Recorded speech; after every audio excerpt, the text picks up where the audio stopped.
La Landonne is 2.3 hectares, so we're talking about 13,000 bottles.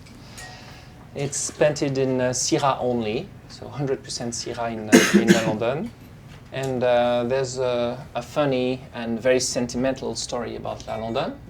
It's a vineyard that has been physically planted by my father, Marcel, to celebrate the birth of the new baby in the family. So yeah, that was me. So we're precisely the same age with La Landonne, and now it's the very bad time during the tasting. I have to tell you my age, which is very boring. But La Landonne has been planted in 1975, explaining the first vintage of La Landonne in 1978.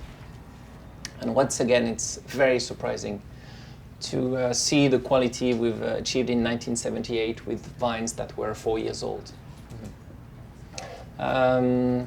I'm sure if you ask this question to different winemakers, they might have a different answer. But the age of the vine is, of course, important. But for me, the place where it grows is the first parameter that I would put up front. So I very much believe it is possible to produce high-quality wines even when very young, if they're located in the right place. La Landonne has never been destemmed. So from year to year, we keep 100% of the stem. And if I mention that La Mouline and La Turque were picked the same day, one in the morning, one in the afternoon, La Landonne is always picked the last. So it's a northern sector for us in Côte-Rôties. And the fact that it's northern and picked after, we easily get the maturation of the stems. So you see this very quickly, they're turning red. And I think you can taste the stems not through the herbaceous side of the stems, but through the weight that they will bring to the wine. I am mentioning extremely long time in oak cask, aging of 36, 38, 40, 42 months in New York barrels. We are the unique example in the entire Rhône to have our own cooperage. So we decided in 2003 to start our own cooperage.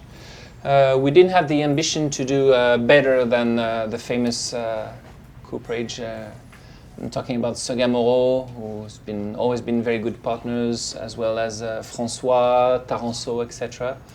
But simply, we have the passion of barrels.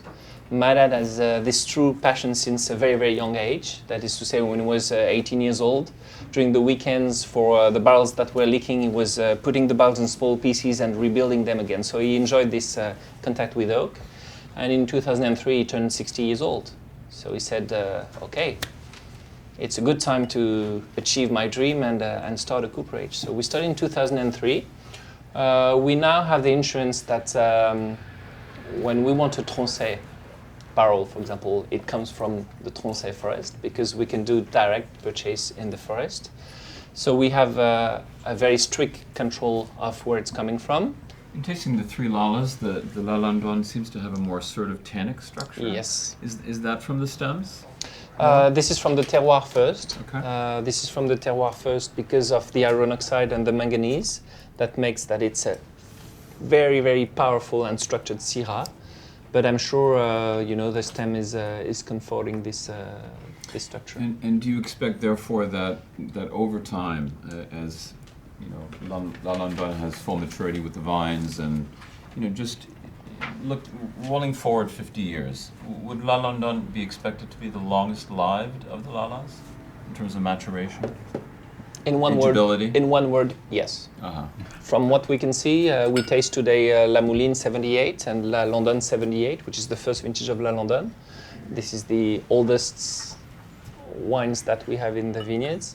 I'm not saying that La Mouline 78 is dead, because it's not, but I'm saying that La Landonne 78 is still very young. So there's a bigger potential in La Landonne. There's always a darker color. We can see this a little bit, especially when the glasses are emptier. But yes, it's the one that survives time easily.